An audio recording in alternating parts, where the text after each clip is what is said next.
The UK railway industry is upgrading thousands of miles of track in a massive investment programme. In recent years, they've wanted to accelerate the programme while introducing greater efficiency. They asked their suppliers to rise to the challenge.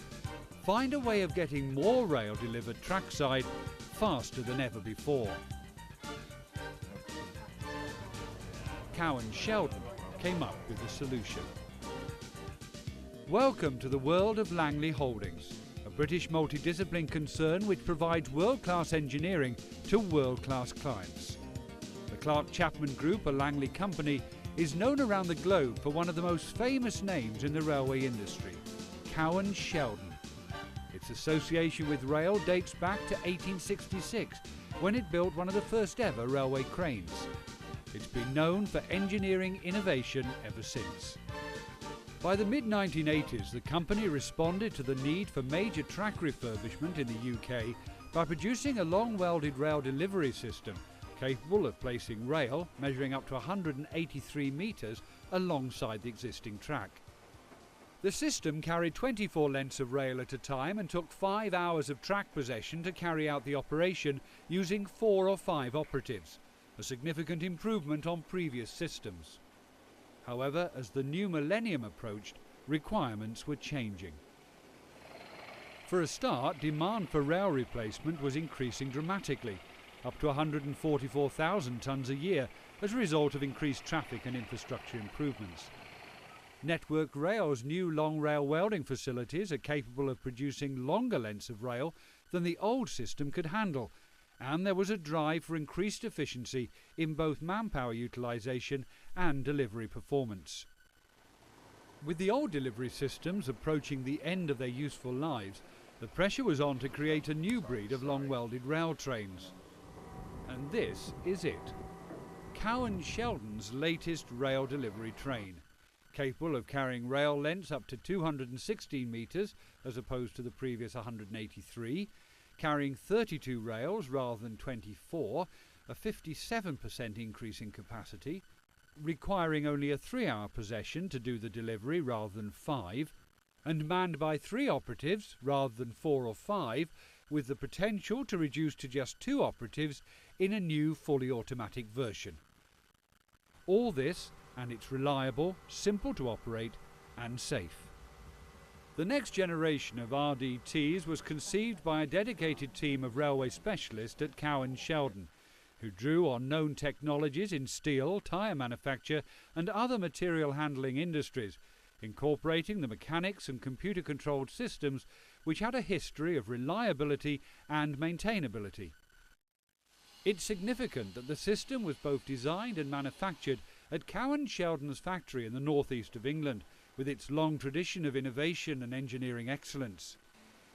The Gateshead factory has an experienced multidisciplined workforce, well used to converting a concept into a reality, using the latest technologies and skills backed up by rigorous quality assurance. The facility is well equipped to assemble world-scale projects like this. And this is how it works. After loading and securing the rails onto the train at one of the long welded rail facilities, which are strategically positioned on the rail infrastructure within the UK, the delivery train is hauled to site at 60 miles or 96 kilometres an hour by a locomotive which is then utilised for low variable speed to deploy the rails to trackside to a maximum operating speed of 5 miles or 8 kilometres an hour.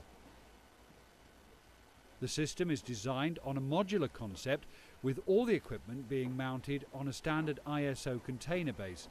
This allows the utilisation of standard container wagons and offers enhanced operational flexibility. The system carries a maximum of 32 continuously welded rails up to 216 metres long. The rails are supported on 4 tiers of 8 low-friction flanged rollers along the length of the train. For safe network transit, each rail is retained in a quick-release screw-driven clamp over 2 clamping wagons. 24 conductor rails can be accommodated in a different configuration of 4 tiers of 6. Obviously, shorter lengths of rail can be accommodated within the configuration of the train. On reaching the worksite, the modular manipulator and unloader are used to manoeuvre the rails following unclamping from the roller banks down into the unloader roller drive units, where they are then powered hydraulically through and down the deployment chutes on the final wagon in the system.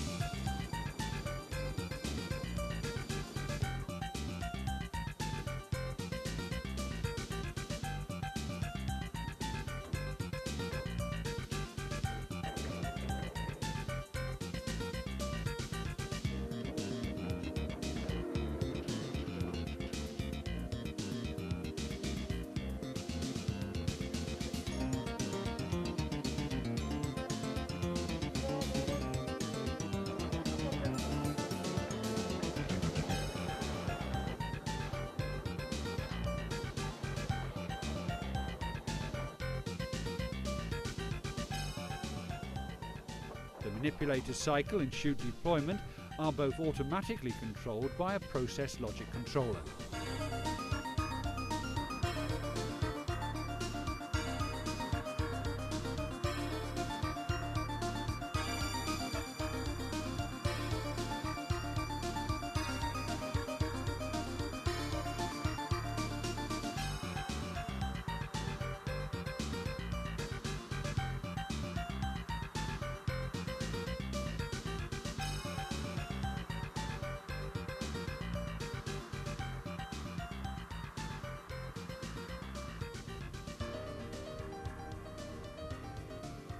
When the rail ends have been accurately positioned using the rail handling equipment into either the 4-foot or 6-foot positions, the chute operator and train controller instructs the locomotive driver to accelerate to 5 miles or 8 kilometers an hour. As the train begins to move, the computer system matches the unloader drive unit to that of the train speed through digital encoders to enable the rails to be deployed to the trackside.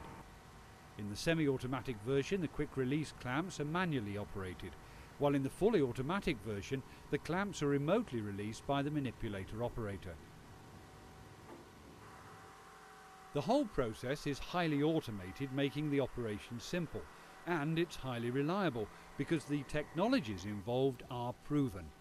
It's also been designed with safety in mind. There are less people involved, and those that are remain in safe areas of the system. No one will be trackside, although in these trials operatives were positioned trackside to observe the operation. The whole life package provided by Cowans Sheldon to Network Rail, who have ordered 8 systems in total, includes a comprehensive maintenance support service.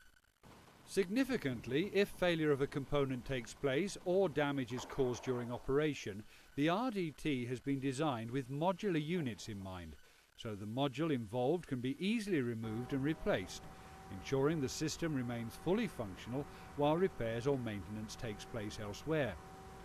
It's all part of a total package from Cowans Sheldon, coming up with a solution to an industry need through world-class engineering delivered to a world-class client, and building on a mutually beneficial long-term relationship, which just happens to be the mission statement of the Langley Holdings group of companies. Mission accomplished. Now for the next challenge. Welcome to our world.